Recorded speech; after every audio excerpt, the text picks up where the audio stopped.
Yung init ka na at gusto mo nang maligo sa ilog. Buti na lang may nakita akong bagong liguan sa Minor Sagaray, Bulacan. 18 kilometers away lang sa aming pinanggalingan, pero pagdating mo naman, mawawala ang iyong pagod pag nakita mo ang Encantadia campsite na para sa'yo. 70 pesos lang naman ang entrance at kung gusto mo mag-overnight, 200 pesos lang. Malaki ang parking area at maraming kubo na pwede mong pagpahingahan.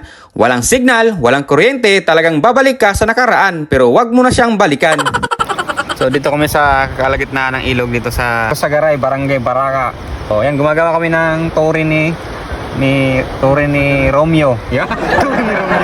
Tore ni Romeo, tore ni JC yan. Lala. Lupit din mo. Wala na. Ito, tour guide ba yun or may-ari ng mga dito. So nagbigay lang babala na paghapon is parang patas na yung tubig dito. Kasi galing to sa dam. Magpapakawala paunti-unti, kaya lumalakas yung agos ng tubig, kaya sumagamit namin hindi mapansin. Doon, yung tubig galing doon sa dam. Tumataas pala ang tubig dito tuwing hapon kasi ang tubig na to ay galing sa mga dam, kaya sulitin mo na pag kalmado pa. Wala na. Ang ganda oh. So, andito kami sa tapat ng Encantadia. Ayan, Encantadia. So, ito yung tapat niya.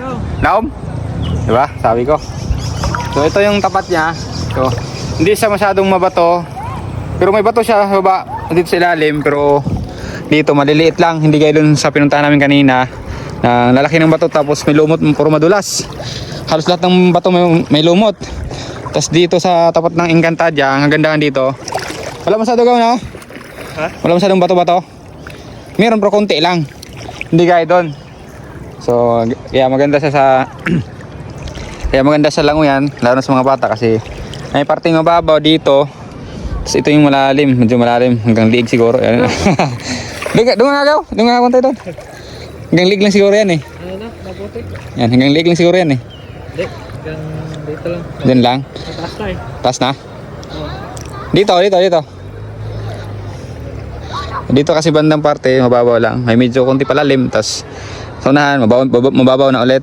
Tapos mababaw, malalim. Di naman kasi malalim. Kunting ano lang, lalim. So mababaw, kaya saktong-sakto sa mga pag may mga kids kayo dito pumunta. Yan. Sakto yung lalim.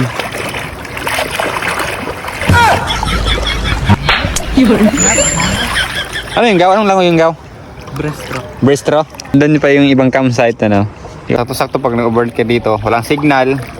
Talagang nature, talaga nature trip talaga kayo. Ayun.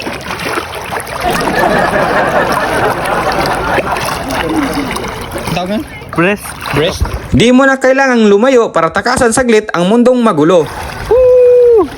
Dito lang yan at isearch nyo lang sa inyong mapa, Encantadia Campsite.